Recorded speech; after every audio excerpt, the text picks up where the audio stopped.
Hello, everybody, and welcome to today's episode of Fit Chicks Chat. My name's Laura Jackson, and on today's episode, we have the amazing Dr. Carolyn Mercer. How are you? I'm good. Thanks, Laura. Thanks for having me. I'm so pumped to have you on. Awesome.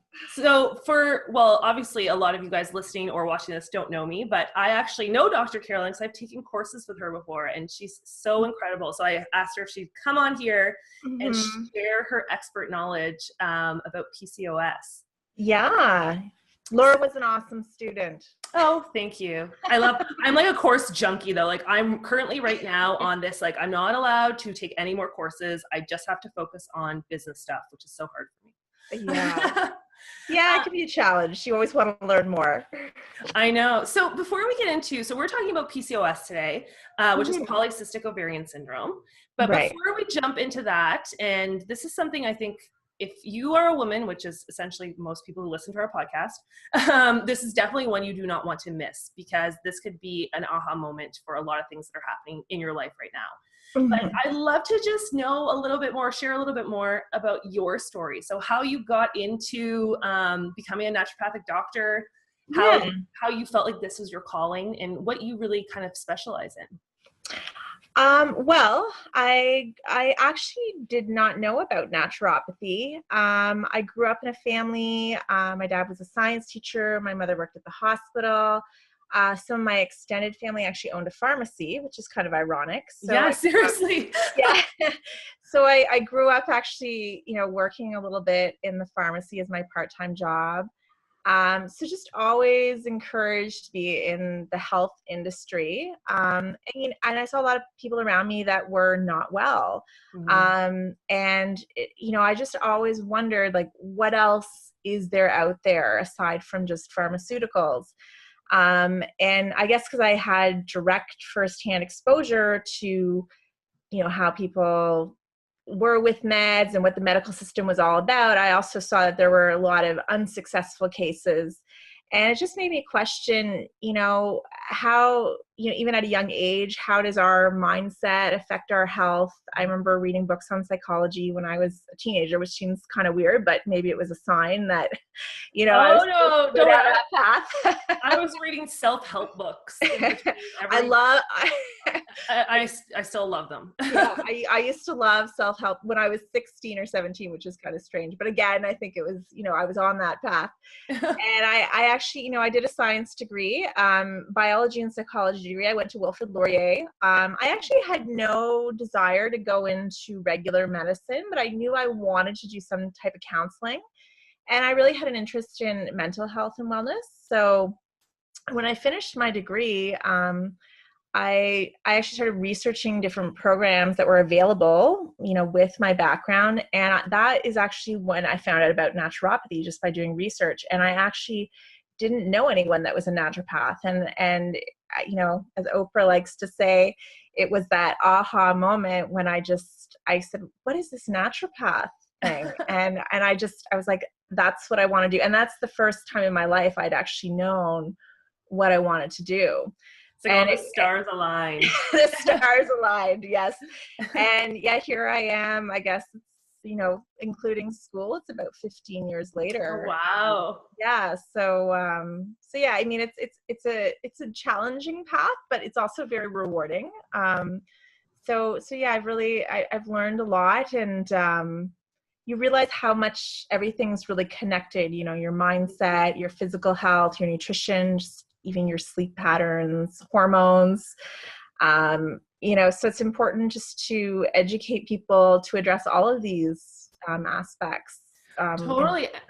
Yeah. That's why I felt connected to you right away. And obviously where I met you was in holistic nutrition school. Yeah. Yeah. But I totally felt the same way growing up. My whole time growing up too, I always felt there was such a connection, not like also between like, nature in us and the people in us and all these things that, because I was, grew up in a very mainstream family too, we weren't, woo woo or kind of into like the hippie stuff that a lot of people still associate this with, which it's not.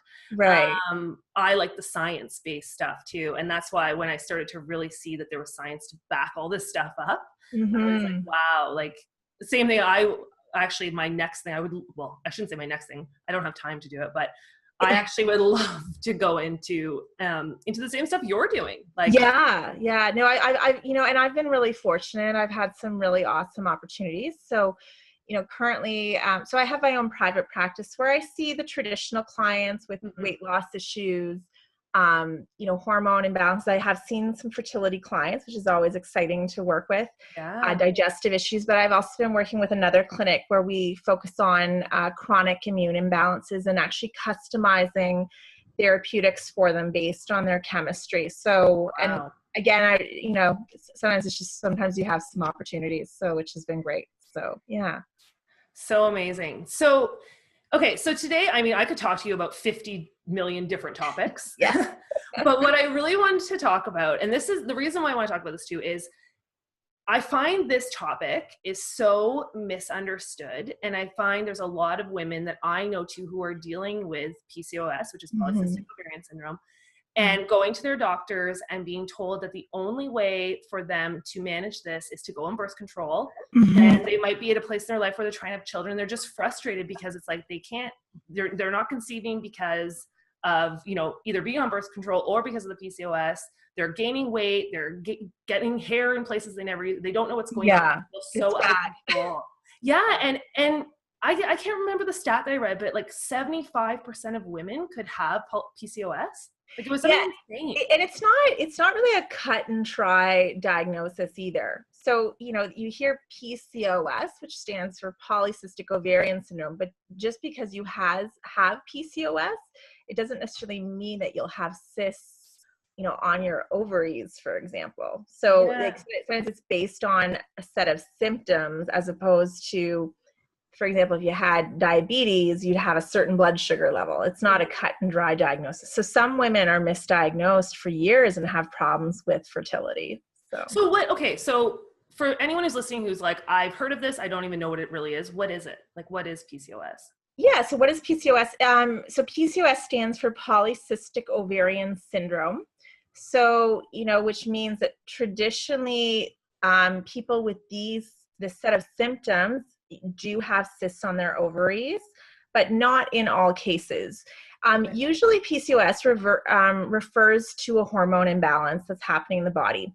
So, usually in these, you'll get certain symptoms associated with hormone imbalance. So you might have irregular periods. So, which would make it difficult for you to be fertile, for example. People might have more acne. I have friends with PCOS. They usually have a lot of hair growth because they have a lot of extra hormone called testosterone. So they'll usually get hair growth, in places that they don't want. And it can be I know people where they have to go for hair treatments every week because their hormones are out of control. Like it can actually really affect your whole lifestyle. So for sure. Yeah. So if you were going to go to the doctors and you just say, they find out that you have these cysts, and excuse me, I know it's not just, as I choke, I know it's not just, one cyst. It could be like little clusters, isn't it? Little clusters. Right. Yeah. Yeah. It can be little clusters. Yeah.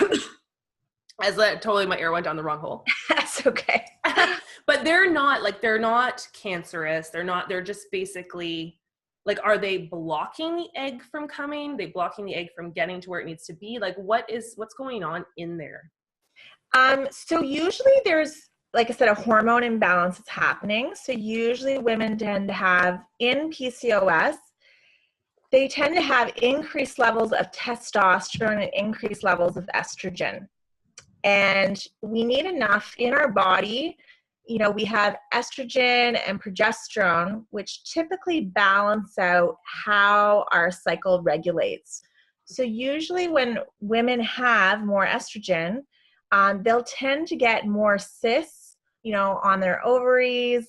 And usually what we call estrogen dominance is something that's going to be really prevalent. And usually most women in today's society have too much estrogen and not enough progesterone to balance out how your hormones should be cycling every month.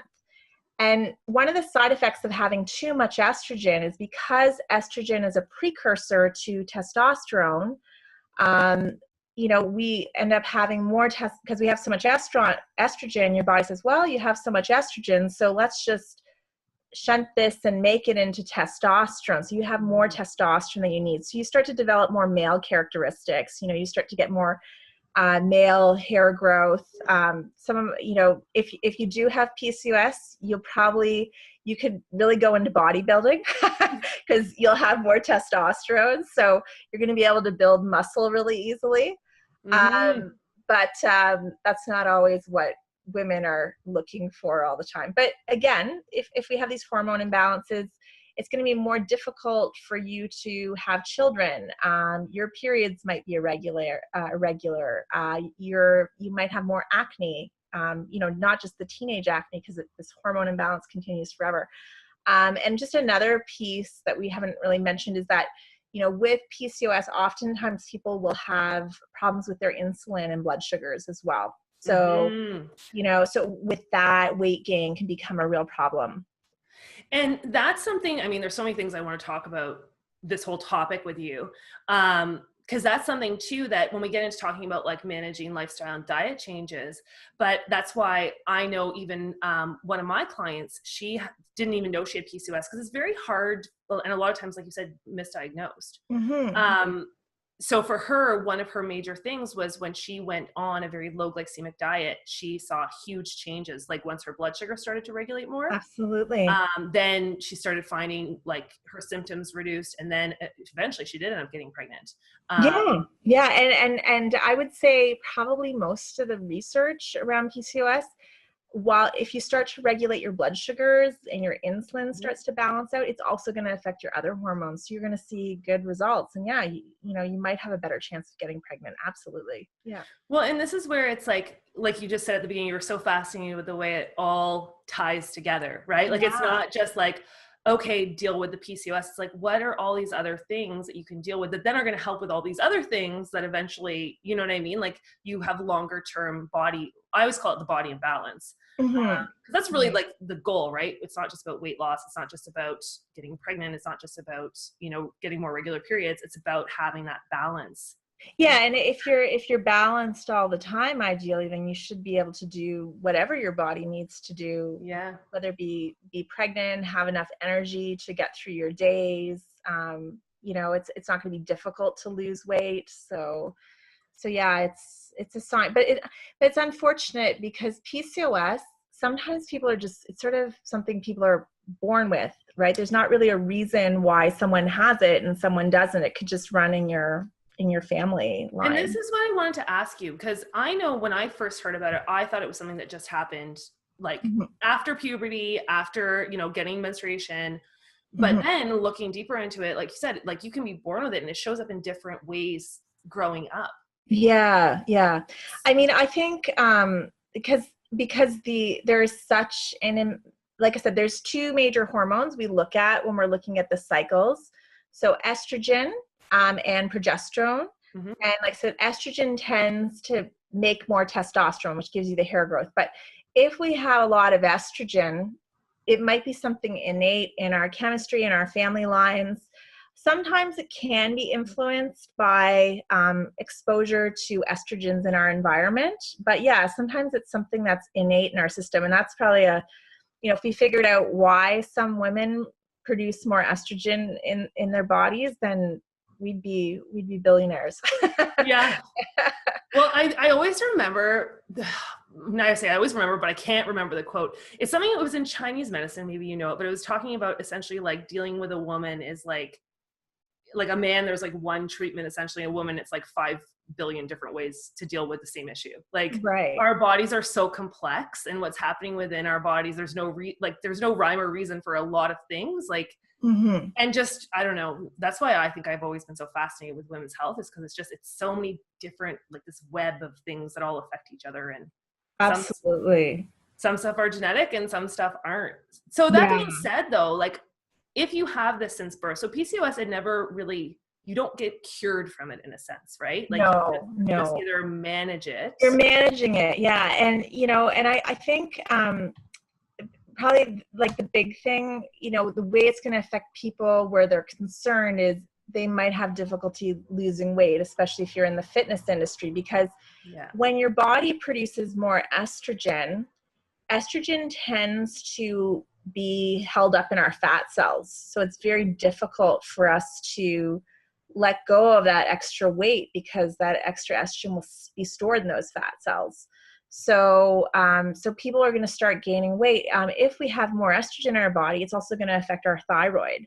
So our metabolism might not be affected in our 20s and 30s, but in our 40s and 50s, you might develop a slower thyroid function, which can again affect metabolism and affect your weight. So that being said, then, if somebody is like starting to see these, like some of these symptoms that we talked about, like the weight gain, blood sugar imbalances, hair growth, like how do they get tested to find out if they have this, or is there a way they actually test for it? So generally, what they're going to do is you probably would be referred to a gynecologist, and they would actually do an ultrasound of your ovaries just to see if there are any cysts. They would probably do a gynecological exam. And like I said, because insulin and blood sugars are really affect PCOS, they're also probably going to look at your fasting blood glucose levels, because we do know that by influencing the sugars, it can actually have an impact positively on the hormones as well. So those are probably some of the main things that they would test. And, they would just look for extra hair growth in unwanted places, if the person has acne. So those are the main things that you'd probably be looking at. And this is one of the things, though, that I don't know in your experience, but like I said, with my client, and I've recommended out to a lot of naturopathic doctors, because the majority of people I know who go to their doctors and they say you have PCOS, right away, their first line of defense is either birth control. Yeah. Or metformin. Yes, metformin. Yeah, which helps balance the blood sugar. Yeah. Yeah, and we see a lot of diabetics taking that as well, but it also has a lot of side effects to it too. Yeah. So, this is where I think that there's a lot of frustration, especially with the fertility side of it, right? Because like if you are trying to get pregnant, going on birth control, it kind of counteracts. And I actually, I also had a student in our fitness and nutrition expert program. She called me and she was so upset because she had just felt so frustrated, and her boyfriend were eventually going to start trying, but she's like, I feel like it's a lost cause. But she's like, I also, and this is what I love that she said, she's like, I also just, my gut tells me there's something else that I can do. And that was something that when you were talking about your story of getting into this industry, and even mine, a lot of times too, it's always from, a personal health issue or stuff you see in your environment that you're like, this doesn't feel right. And I think exactly. Yeah. And I think we've kind of lost that art of trusting our gut, or like questioning, that doesn't make sense to me. And that was my thing always, like things my doctor, I'm horrible though. Like I believe that there is a place for doctors. I'm not saying they're bad, of course, but I've had a lot of doctors that I've questioned and changed doctors because I'm like, this just doesn't make sense to me. And I don't just want to go on a prescription drug, so for her, she ended up actually too going to a naturopathic doctor, doing herb supplements, balancing blood sugar too. She did something else. I can't remember what it was. I think it was a lot to do with like meditation, deep breathing, just to really, because her cortisol was out of whack too, which obviously plays into all of this. Yeah. And that was one thing we haven't mentioned, is how stress affects, the sex hormones too. So, if we're more stressed, we get increased production of cortisol, and usually that robs us of our progesterone. So again, we get that estrogen dominance picture. So de-stressing, bring the cortisol levels down, and indirectly it's going to have an effect on your hormones. That's why when women, they get so stressed when they're trying to have a baby, and then after they just say, you know what, I'm just going to let it be, then they get pregnant on their own. It's so true. It's so true. Yeah. So, okay. So then speaking of that, then we talked about some of the options for treatment, like mainstream, which are the birth control and birth control, ironically, like I said, sometimes one of the side effects of birth control is infertility, which is kind of interesting. So for me personally, like I've tried to go on birth control in my teens, and I almost see it as a blessing in disguise, because for me, as soon as you mess with my hormones in any way, my body goes crazy. So I tried a ton of different birth controls because I thought that's what I was supposed to go on, but I also questioned, why is my body reacting this way? And I either went from gaining a ton of weight and having super heavy periods to not having my period and being super depressed, and it was all these crazy symptoms. Right. But that's where I know there's pros and cons to everything, but I just always encourage people to really question whether birth control is the way for them.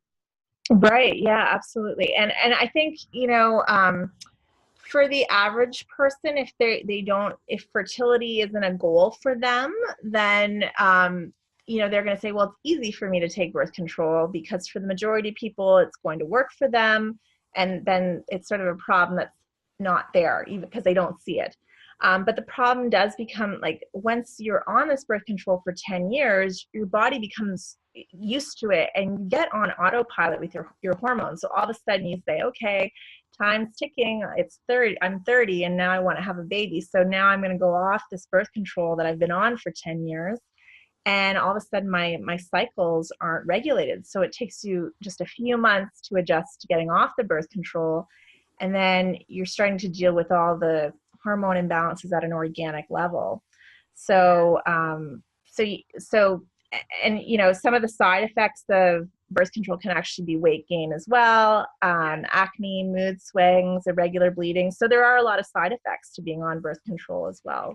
So yeah, it's I don't know. I don't want to get on my big PSA for birth control, but I definitely I think it's something that a lot of times is not talked about enough in mainstream of like the pros of not being on birth control. And there are other options. And I mean, I think if you go to, the public health nurse at any university, I mean, they do their due diligence. But a lot of girls in high school and university are going to choose birth control as an option without being educated. Yeah. Yeah. And I just find lately, I don't know, kind of going off topic a little bit, but I just got a Fitbit recently.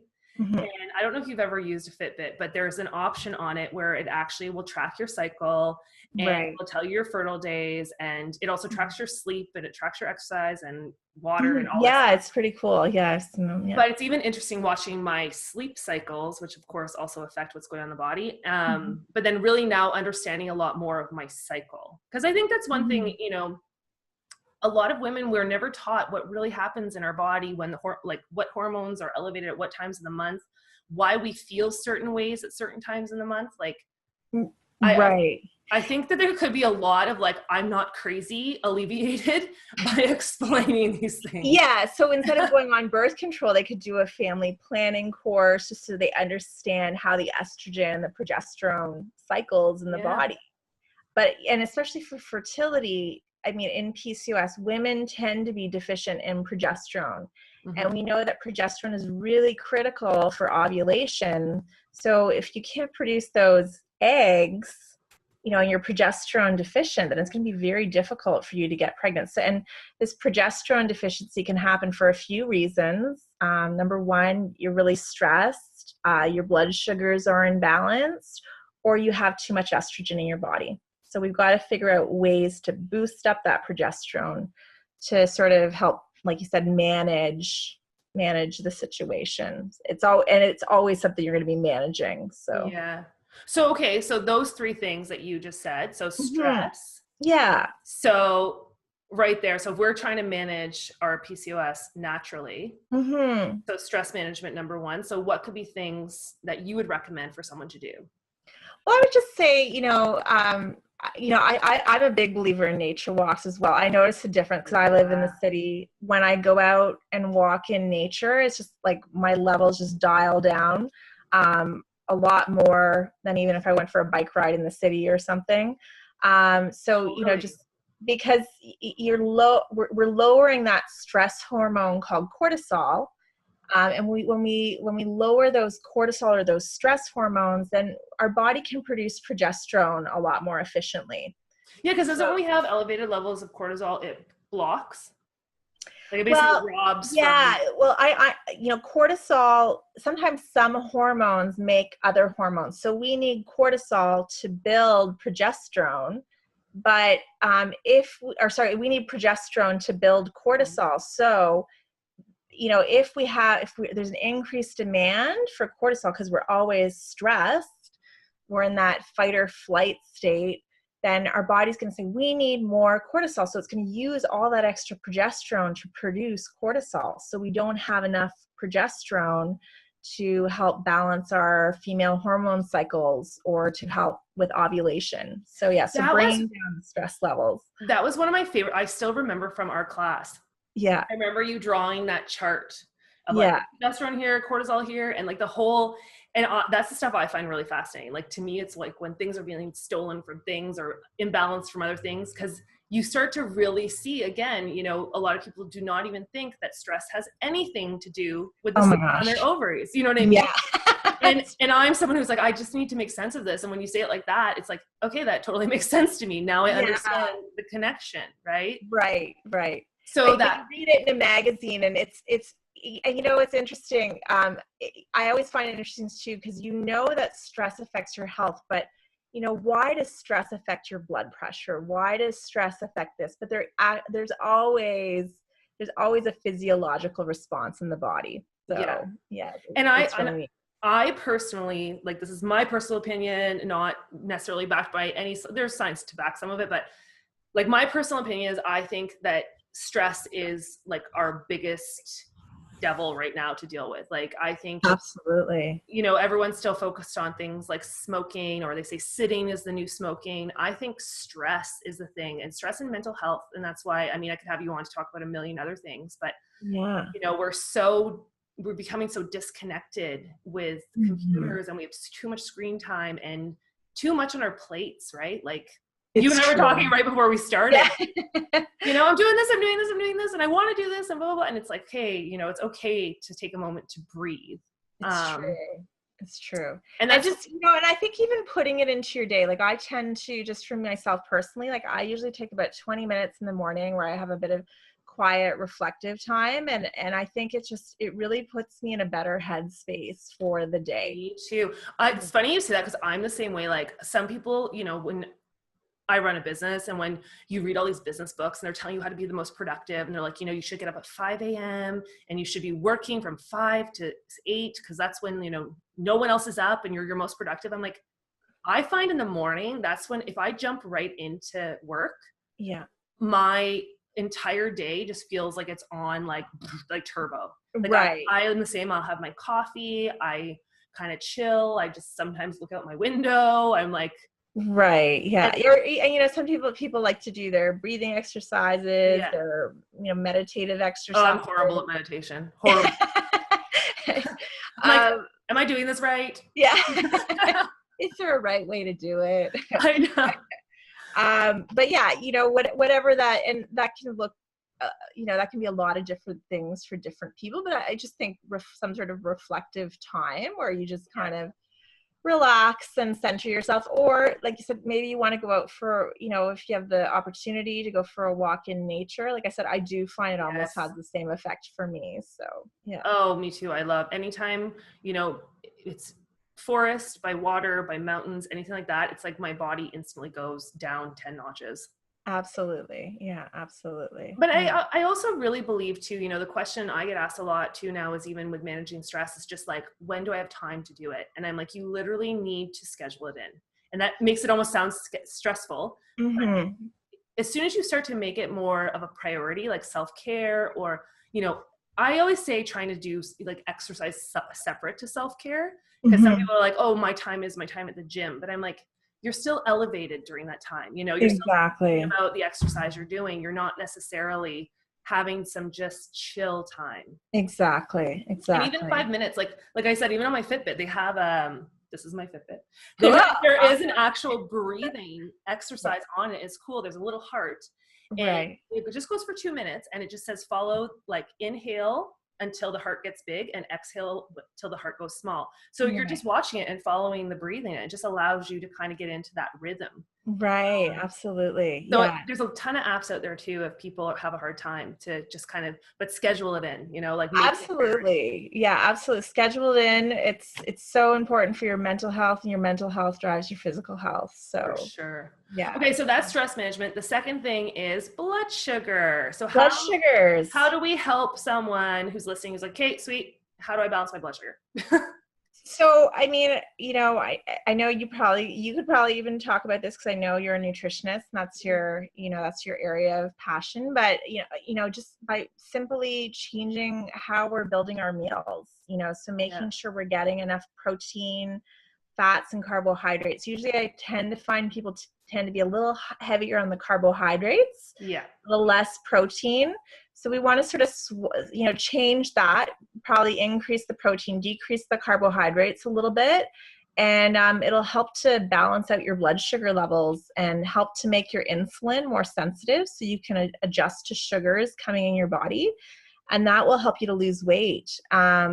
So, and I think even with women with PCOS, they've done studies and they've actually shown that with these women, just by changing their diet and adjusting their lifestyle, so they're exercising more, a lot of them, if they drop 5 to 10% of their body weight, will actually conceive naturally, which is kind of neat. So and just to go on that too, even thinking about how we just talked about the stress first, because stress impacts blood sugars too, right? So it's like, yes. We haven't really talked about that, but your cortisol actually affects your insulin and your blood sugar. Yeah, there's a really direct correlation. Yeah, which is because cortisol too, like cortisol is basically about like keeping your blood glucose higher, isn't it? Yeah. So if we have increased cortisol, it tends to decrease our insulin and increase our blood sugars.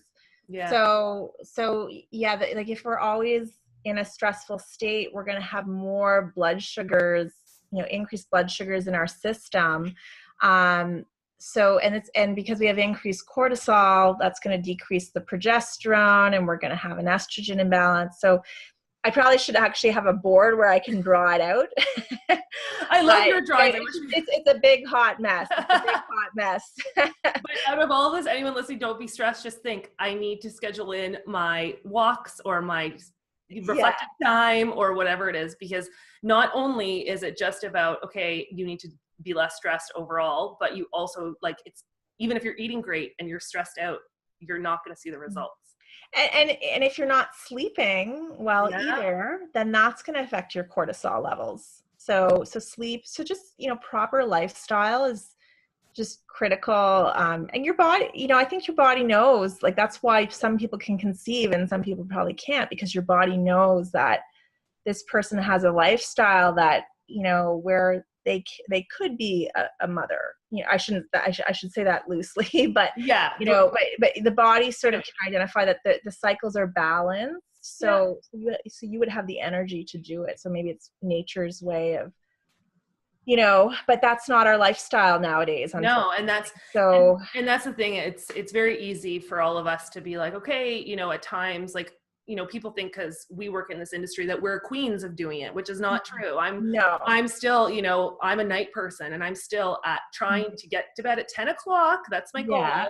And at, 11:45, I'm like, okay, I'm just going to read one more chapter of my book, or I'm just going to do one more thing on the computer. And I'm like, no, I know this is not good. Like, my mind's racing. Yeah.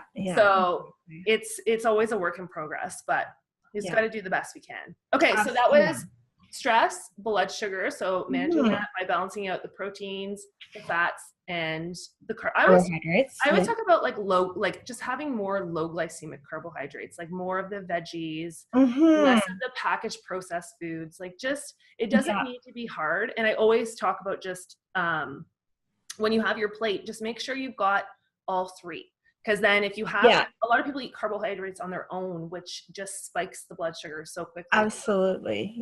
Have some protein and some healthy fats with that at least, and you're going to. Yeah. And, I often tell people, just get a copy of a glycemic index chart. You can download them easily offline, or what we call glycemic load chart. So it's telling you how your sugar will spike when you have a certain food. So generally you want to choose foods where your sugar doesn't spike as much. So for example, with a chocolate bar, your glycemic index is going to go through the roof.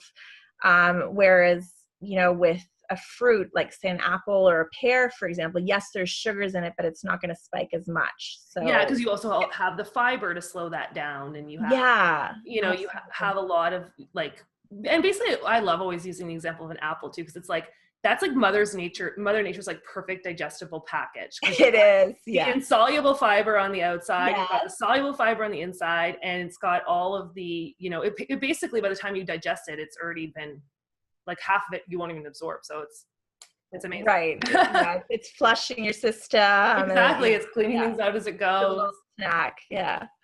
Okay. So then the last thing, so we talked about, you said for natural methods, stress management, we talked about blood sugar, and the last one's about excess estrogen. Yeah. So how do we start to reduce excess estrogen? Because that's the one thing I think that most people have no idea how to even begin to do that. Yeah, and I'm not sure if you've talked about xenoestrogens or made any of your listeners aware. I've talked about it in our Holistic Nutrition Weight Loss Expert. We do a whole section on hormones, and I talk a lot about it, but not on this. So I'd love for you to expand on that. Yeah, so basically in our body has natural estrogens that we produce, everyone produces, but in our environment there are also estrogenic compounds which look very similar to estrogen. So we call these xenoestrogens. So it's not exactly the estrogen you have in the body, but it's similar enough that if you're exposed to it in your environment through your foods, through certain plastics, if you're drinking out of a plastic water bottle, that's not a good quality. You have a good one. As I'm like, this is actually my backup water bottle. This is it's a BPA free one. However, yeah, exactly. I only drink out of stainless steel, and I left it at the gym. Right. But the Nalgene is actually a good plastic. But with the plastics, if you're drinking out of those plastic water bottles that you buy at the gas station or something while you're on the go all the time, it's a cheaper type of plastic. And it's not what we call, like you said, BPH free. So there can be what we call xenoestrogens from the plastics that will leach into the water. So we actually take in these xenoestrogens.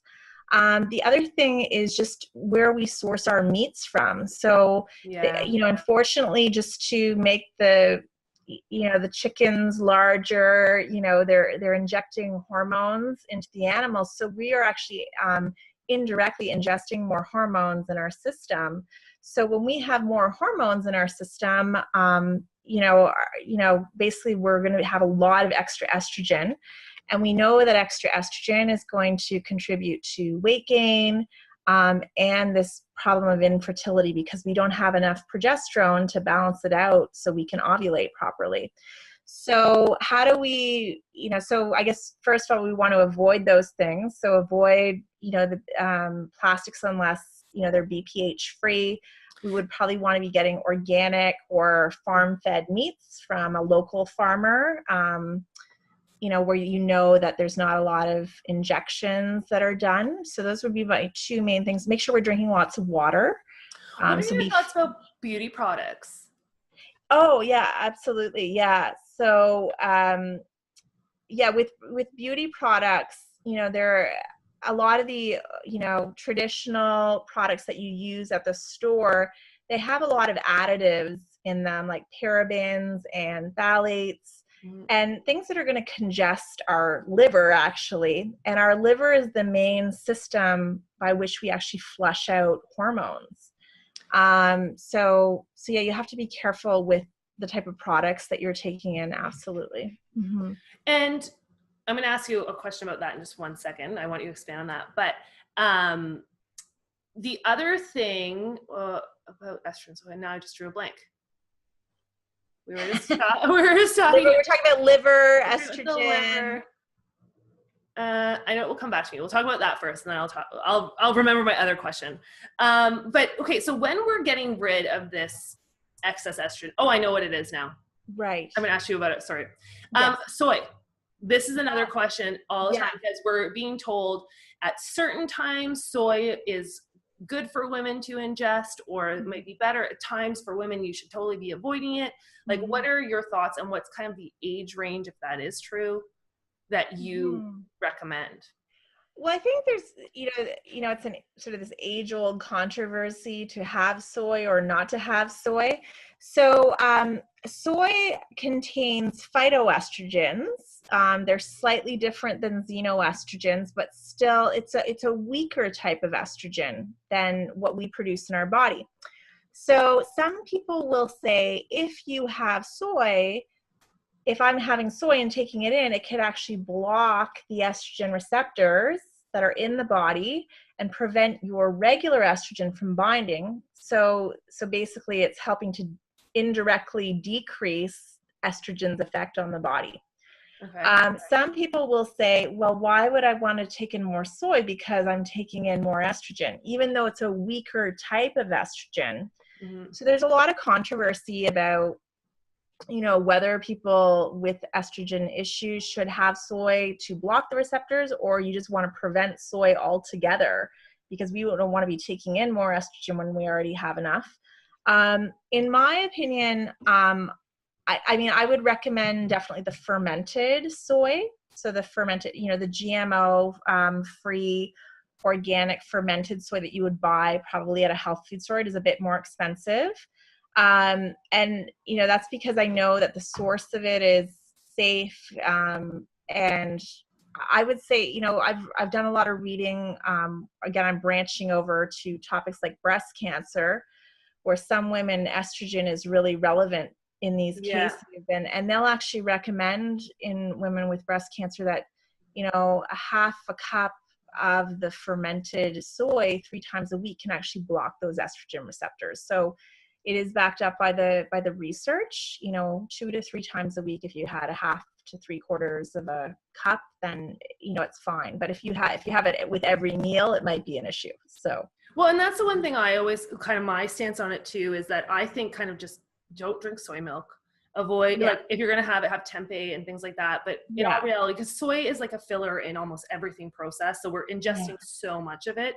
It's absolutely. I think it's a little bit too much. But again, it always goes person to person, right? Like some people react okay to soy and some people don't. But always, like you said, the non-GMO, it's also, that's one of the biggest things. Right. Okay, so we're going to wrap this up because I could talk to you forever. Perfect. Yeah. But okay, how would someone know, just before, and then I'm going to ask you one question, how would someone know if they have reached their hormone balance? Like, how would you suddenly know? You're like, okay, you've been working at this and now you're like, I would say your blood sugars are going to start to be more balanced. You'll probably notice less hair growth. Your weight is going to start to drop. And if you're tracking your cycles, you might notice that, hey, my cycles are starting to become more regular. You might be, hopefully you're ovulating in the middle of your cycle. So these are all things that I would look for. Awesome. Okay. So the final question I have, and I always like to wrap up with this because I think obviously we covered so much stuff today, and I think that all of this stuff has been so helpful in getting maybe confusing for some people. But the one thing it might be confusing, but even if there's something here that you're like, whoa, that could be me, or like, I never thought of the fact of balancing my stress or looking at my diet for PCOS. Like a lot of people think, like I said, the only option is birth control or some sort of, pharmaceutical. And it's like, there are other natural foods and lifestyle changes and supplements. We didn't really talk about supplements. Are there any supplements that you recommend? Yeah, absolutely. So big one is Vitex, or a progesterogenic supplement.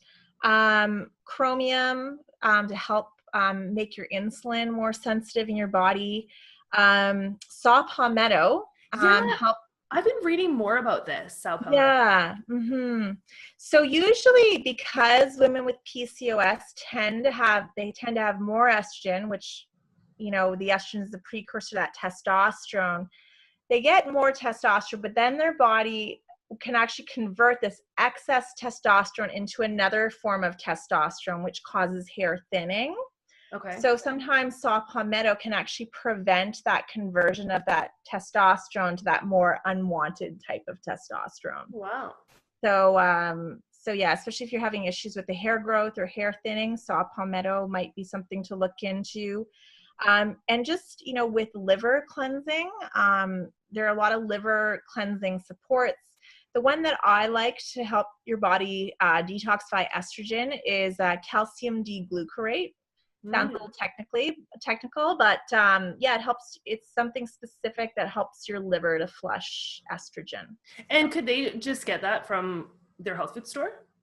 Yeah, probably quite a few of the items. The calcium D-glucarate might be a little bit more difficult to source, but I'm sure you could find a liver cleanse, most places. So. Oh, and then that leads me now, before I ask my final question, because now every time you answer something, I'm like, oh, I wish we would talk about that too. Another question.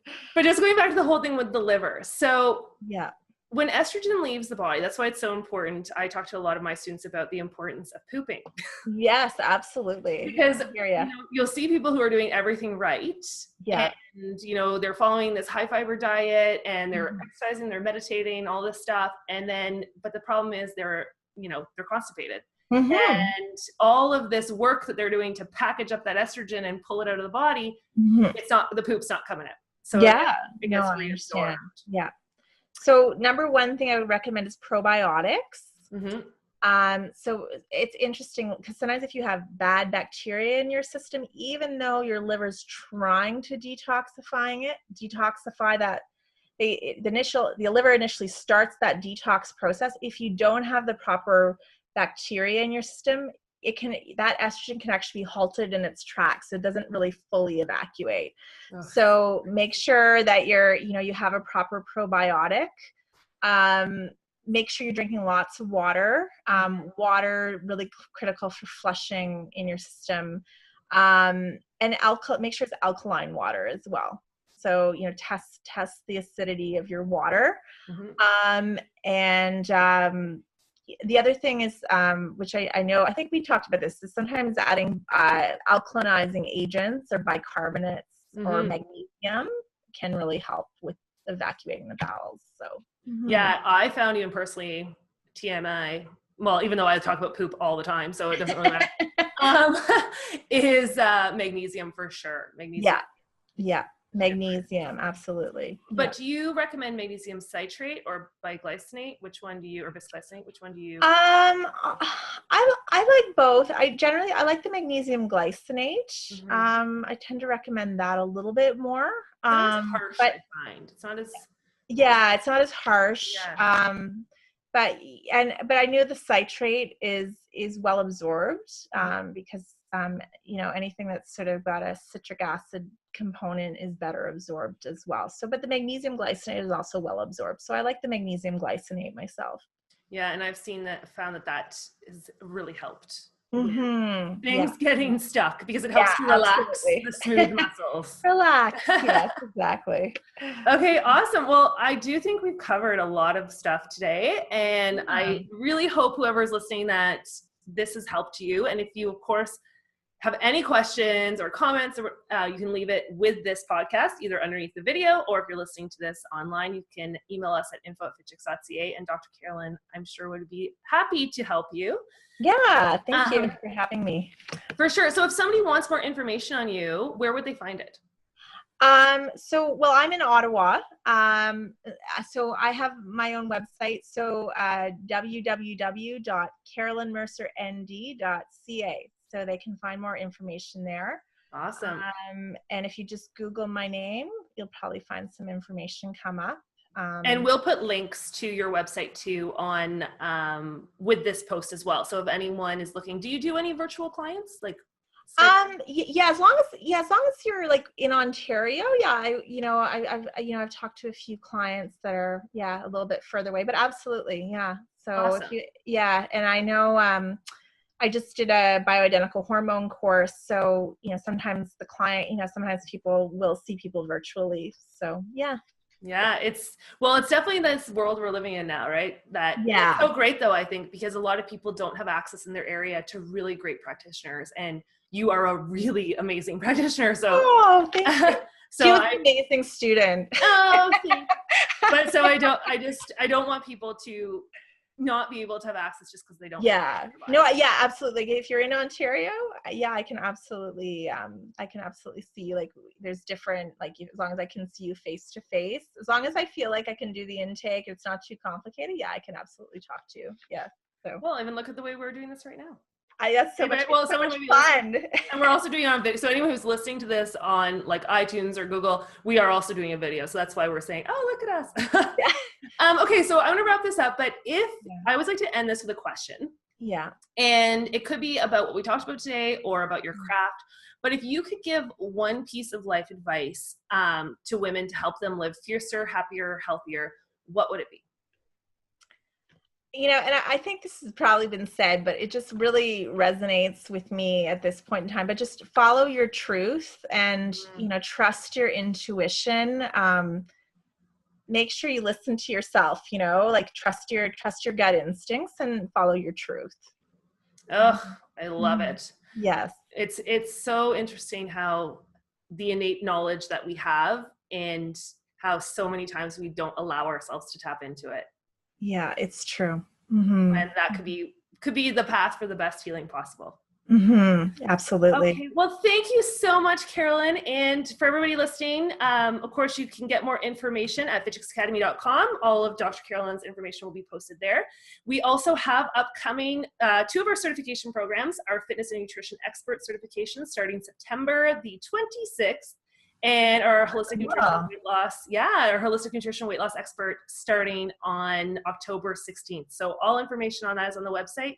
And if you guys have any topics you want us to talk about on the podcast, leave it in the comments, and we would love to make sure that we're providing you with that information. Okay, guys, have an amazing day. Thanks, Carolyn. Take care. Bye. Bye.